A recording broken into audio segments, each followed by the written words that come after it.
Joshua Bell's experience at the subway station is one that can show us how individuals are not truly aware of the beauty around them. They agree to social standards and would have gone to see him play and pay $100 a seat, and here he is playing for free at a subway and nobody notices.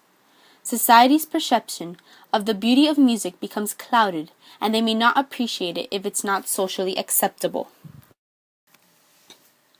The concept of beauty can be applied to a variety of subjects. One in particular is music. The biological origin of music, its universal appeal across human cultures, and the cause of its beauty remain mysteries. For example, why is Ludwig van Beethoven considered a musical genius, but music of this era is not? Some argue that music's pattern is what causes us to perceive it as beautiful. Some patterns in music relate to harmony, the vertical stacking of notes, and some to melody, the horizontal spacing of notes. The most delightful compositions balance predictability and surprise.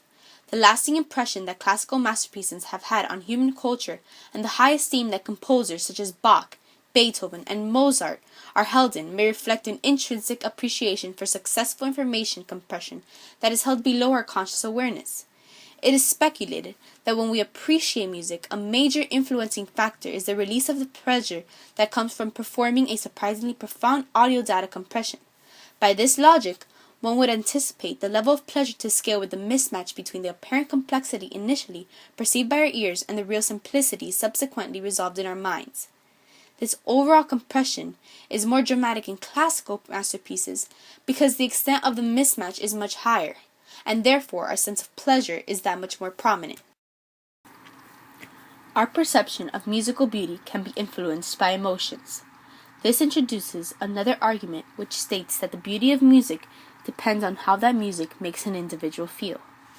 It can also be said that the music itself parallels how an individual may be feeling, contributing to the decision of its beauty. The tremendous ability that music has to affect and manipulate emotions and the brain is undeniable, and yet largely inexplicable. The emotion created by a piece of music may be affected by memories associated with the piece, by the environment it is being played in, by the mood of the person listening and their personality, by the culture they were brought up in, or by any number of factors both impossible to control and impossible to quantify. This is why a piece of music may be undeniably emotionally powerful and at the same time be experienced in different ways by each person who hears it. There also exists a selectivity of perception in the beauty of music. Another argument in explaining the beauty of music is that it is completely subjective. In selectivity, certain aspects of music engage our attention and stand out, and the rest fade away into a more or less indeterminate background. Intensity and contrast are two important factors that contribute to the beauty of music. What is perceived also depends on various subjective factors such as interest and mood. Interest can be thought of as filters which determine what shows up as you scan the world around you. As the pattern of interest changes, so does what is perceived. Feelings and emotions also shape perceptions. And if an individual is in a good mood, he'll perceive the music differently than an individual in a bad mood. The culture perspective argues that musical geniuses are skilled in composing music that appears highly complex to the ear, yet transpires to be highly simple to the mind. The listener's pleasure is influenced by the extent to which the auditory data can be resolved in the simplest terms possible. All cultures make music, though no one knows why, but its origin of music continues to mystify scientists. According to throughout human history, on every part of the globe, in every extinct and extant cultures, individuals have played and enjoyed music.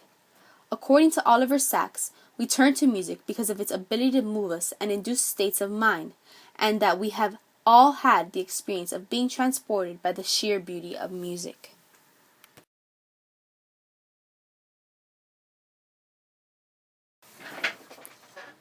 I believe music is universal because everyone has a way that they listen to music and everyone has different opinions as to what they consider music. It is a universal subject that has many individual interpretations of it.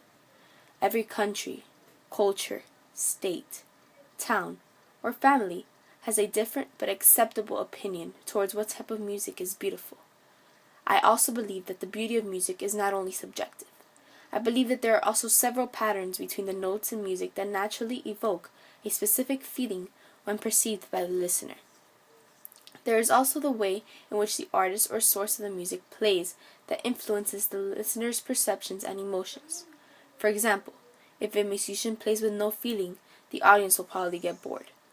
This does not only apply to music, but can apply to anything in life. A good example would be art or literature. There are also other factors that can affect our decision on what is beauty. Those factors include religion, social background, or past experiences. Beauty is all around us. It is up to us to determine how something makes us feel.